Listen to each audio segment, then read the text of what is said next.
Back, boxing fans, we've seen the energy that Andre Ward has put out criticizing Canelo Alvarez, the undisputed champion, for not making a fight with David Benavidez, whether that's Canelo Alvarez's fault, whether that's David Benavidez's team fault, whether that's PBC Al Haymon's fault. The one person that consistently gets the brunt of the anger from Andre Ward is Canelo Alvarez. And literally, this goes before David Benavidez was even relevant. Remember back when Andre Ward was predicting Caleb Plant was going to beat him for undisputed. Do we remember that? When Canelo Alvarez literally crossed over to the PBC to make the fight, Andre Ward was in training camp with Caleb Plant, helping him prepare to beat Canelo Alvarez.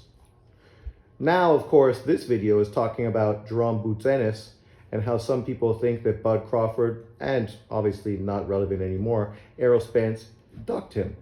Yet, if we want to keep that same energy, we know that the same kind of offers were offered to Boots Ennis. His team just decided to go in a different direction, kind of like David Benavidez's team, right? Who consistently get caught up contradicting themselves. But here's Andre Ward trying to backtrack on the best fighting the best. Like, the reality is, if you think Bud Crawford should fight Boots Ennis, you should also believe that Canelo Alvarez should be fighting David Benavidez. And I have no problem with either one of those fights. Great fights. But I'm also realistic and understand the sport of boxing. I don't need to push a narrative because I'm not anti-Bud Crawford or anti-Canelo Alvarez. I'm not trying to find ways to criticize and hate on them. I'm happy if Bud Crawford moves up and takes on Tim Tszyu. I would be happy if he fought Boots. I'd be happy if he fucking rematched Errol Spence.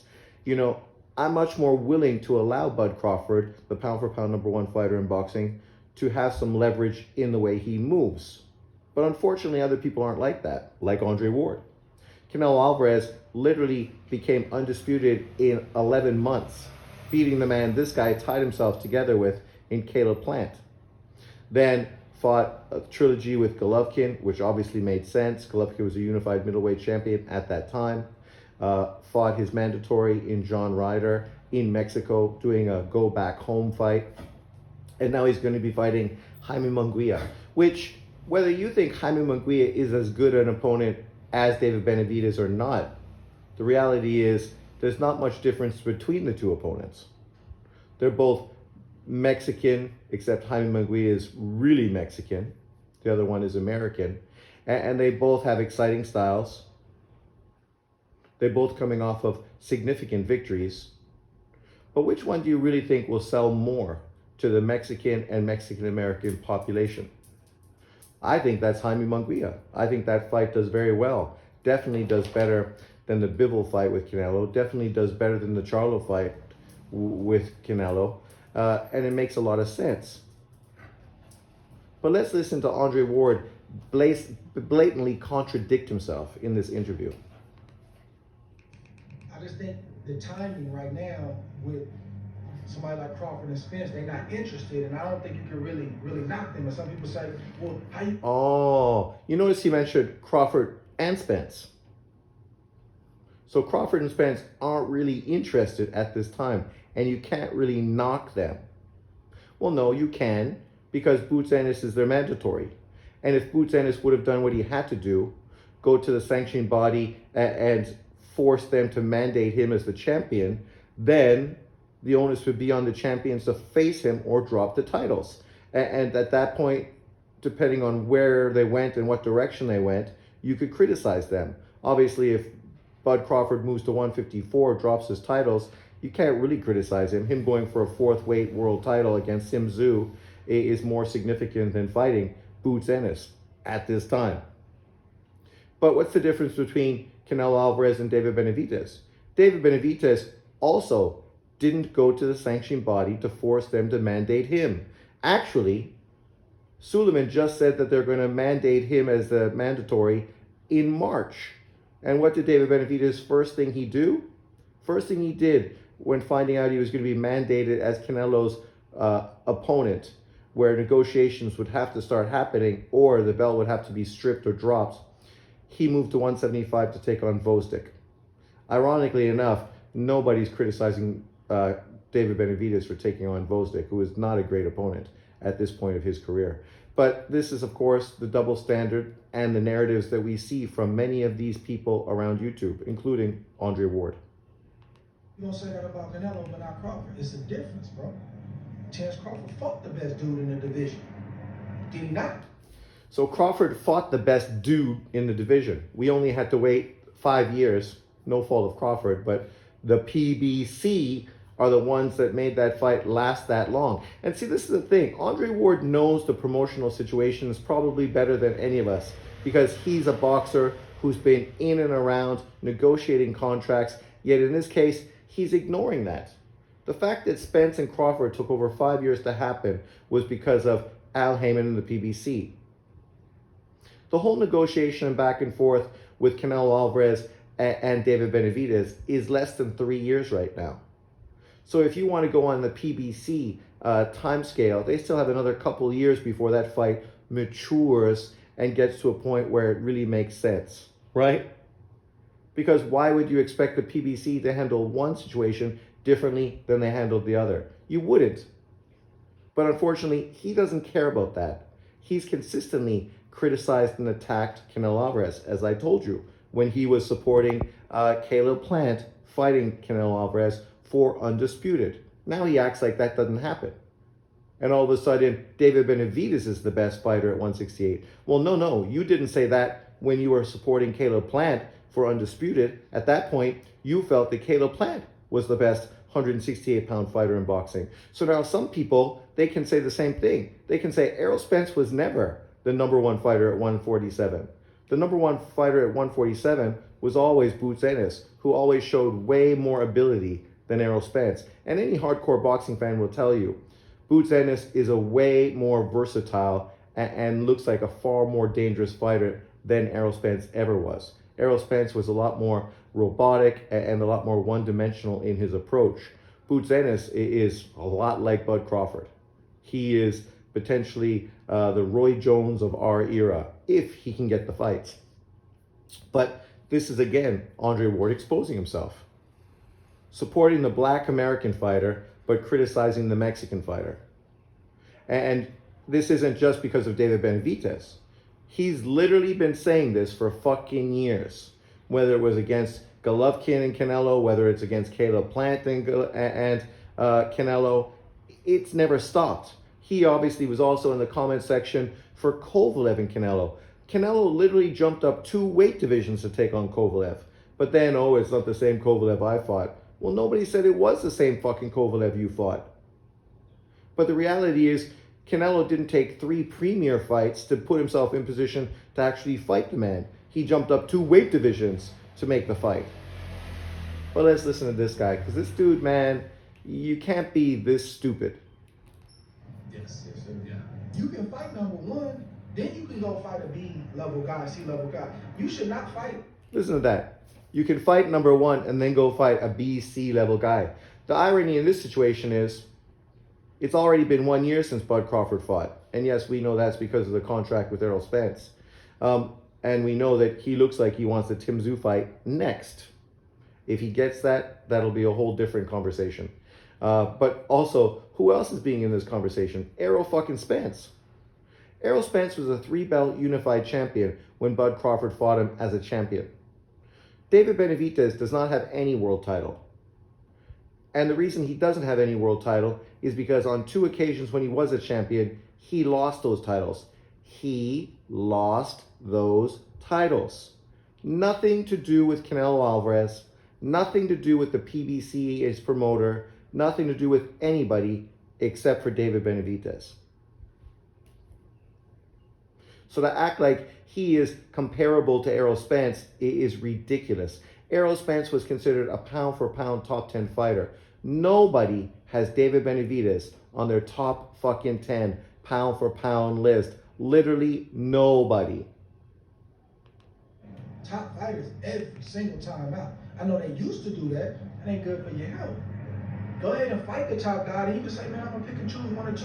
But then if you see another dude that's rumbling in the press, the performances are backing up what the press is saying, you got to take that risk at a certain point in time. So it's different with. And that's that's Boots Ennis. Right now, Boots Ennis is getting tons of heat as the best young fighter in boxing. So you're more than willing to hold Canelo Alvarez's foot to the fire to make a David Benavidez fight. And nobody thinks David Benavidez is better than fucking Boots Ennis. Nobody. Nobody. Not unless you're fucking related to the dude. But Bud Crawford doesn't have to fight Boots Ennis, a guy who easily is going to go on to become a 3-weight world champion in his career. Right? Like, you can't make this shit up. By breaching this whole conversation to begin with, Andre Ward dug himself a hole that he can't dig himself out of. The more he says, the worse he looks. Terrence Crawford. So I don't knock Terrence and say, oh, you ain't fighting Boots. And I don't know all the details. I've heard that Terrence was made. Oh, so now you don't know all the details, but you know all the details with Canelo Alvarez and David Benavidez. Because from the outside looking in, what we do know is Canelo once again crossed over to the PBC. And Al Heyman, the promoter, the owner, the manager, the Don, did not put David Benavidez's name on that contract. 3-fight deal with the PBC Canelo Alvarez signed, and David Benavidez's name was nowhere to be fucking seen. Errol Spence's name was on the contract, a welterweight, and 2 Charlos, but there's no David Benavidez. Right? Once again, this is more to do with the PBC. The PBC with regards to Boots Ennis and the PBC with regards to David Benavidez. Boots is not being directed really towards the biggest name fighters. He will call him out, but his team is not moving him in that direction, because if they were, he would have already fought Bud Crawford when he was the WBO mandatory, just like Virgil Ortiz. Both of those guys' teams decided to move away, far away from Bud Crawford. And now that they know Crawford isn't interested in fighting them, now they're clout chasing him, knowing the fight's not going to happen. And so much so that literally Boots Ennis just got a title that the IBF stripped from Bud Crawford. Look at the difference there. A sanctioning body literally stripped Bud Crawford and gave a title to Boots Ennis. No sanctioning body has stripped Canelo Alvarez yet and given a title to David Benavidez. And if there is a sanctioning body that would do that, that would be the WBC, who just said they were going to mandate him. Yet he just moved to 175 division, moving away from a Canelo Alvarez fight. But once again, this guy is never going to be honest, because this has nothing to do with boxing, but it's everything to do with race. Them offers that they turned down, don't know the validity of it. They say that they want the fight. They said that publicly. So it's hard to really stand on something and say what's what. But I've heard that Terrence has made offers to this dude. So it's tough to say. And I also heard that Canelo's team made offers to David Benavidez. Hearsay is something we hear all over the internet. And when you want to comment on hearsay, you're just continuing to build up rhetoric and fake news. The reality is, until the facts come out, none of us know the facts. But that doesn't matter when it's regarding Canelo Alvarez. Andre Ward is more than willing to ignore facts and go with feelings. But in this case, he's using all his feelings to defend Bud Crawford. A lot of love for Boots, man, and I think his time is coming, but he's just in an era right now, in a time where, man, it's just rough on him in terms of getting the opportunity, but I think it's coming. What do you think of Terrence fighting the winner of Saturday's fight, Zoo and Fedor? He's made himself the mandatory for the winner. I think it could be good, but then all of a sudden we see a tweet. See, there's the thing. That's what happens. He made himself the mandatory. He put it in the paperwork. He literally did what he had to do to force the sanction body to mandate the fight. Something David Benavidez hasn't done. But yet people ignore that. Bud Crawford did it, and it happened easy. Easy fucking peasy, man. Now he's going to bring up the whole Spence-Bud Crawford situation. Once again, shining light on the PBC. And you notice what he hasn't done in this video. He's shit on Canelo. He's praised Bud Crawford and Boots Ennis. And he's ignored the PBC's involvement in every single situation that we're talking about right now. Errol Spence. Right. So Errol Spence, from what I know, is not going to tweet nothing like that unless there's some backdoor conversations going on saying you in position. So. And is that a fight you're down with, Andre Ward? You happy that Errol Spence, who just got brutally knocked out and destroyed by Bud Crawford, is now somehow going to be elevated into a world title fight at 154 pounds? That makes sense to you. That's cool. Of course it is. Because everyone you're supporting is a black American. And the only guy you're criticizing happens to be the one non-black American in this conversation. It's going to be interesting to see it play But kind out. of to your point earlier about, oh, my bad, champ, but kind of to your point earlier about, like, you got to fight the top guy. If you're Tim Tszyu, is in that scenario, you got to fight Terrence Crawford instead of Errol Spence because he won that big fight. You got, it's. Facts. Let's see how Andre Ward worms his way around this comment, because that's what everyone's saying. How are you going to fight the guy that got beat up as opposed to the guy that won the fight? And I don't blame Tim Tszyu, because I know it's everything to do with the promoters and the people running this, the money men, nothing to do with Tszyu. As Tszyu said, he'll fight either one of them. He doesn't care. Whichever fight is easier to make, let's do it. And that's what you'd expect a boxer to say. It's tricky, bro. Like, you would think that he would want Terrence Crawford, right? Right. But Errol ain't no pushover. He's still a big name. And if Tim Tszyu, I don't know. I just met Tim Tszyu yesterday for the first time. If he feels like he's not quite ready for Crawford, and it's an if, I don't know. And I get Errol. As if this has anything to do with whether he's ready or not. This has everything to do with the promoter, the PBC. They would much rather prefer Errol Spence to fight Tim Tszyu in a pay-per-view where probably they don't have to pay as much money and they're probably going to generate more money, right? Because people will think that fight is more competitive because they think Crawford is just too good for Tim Tszyu. Spence beats Tim Tszyu. Now he becomes a WBO champion. And now the rematch for Spence and Crawford has been made. Perfect. Spence coming off of a significant win. Bud Crawford mandated. Everything happens. We end up getting that fight we were supposed to get that was contracted already, but people didn't think Spence was ready for. Now it's way more marketable. And that's what this is about. You can't blame Al Haymon and the PBC because what I just said makes way fucking more sense financially for everybody involved. Spence, still a big name, big opportunity, big payday, and then maybe I can get Terrence Crawford. I wouldn't be shocked if that's his thinking. So we thinking, man, go to the top dude, you get all the money, you get everything in one shot. How does he feel he matches up with Terrence Crawford? I don't know. Errol just came off of what he came off of. How do you think he matches with? Isn't it funny that he's making excuses and defending Tim Tszyu not fighting Bud Crawford because of how he matches up, the style.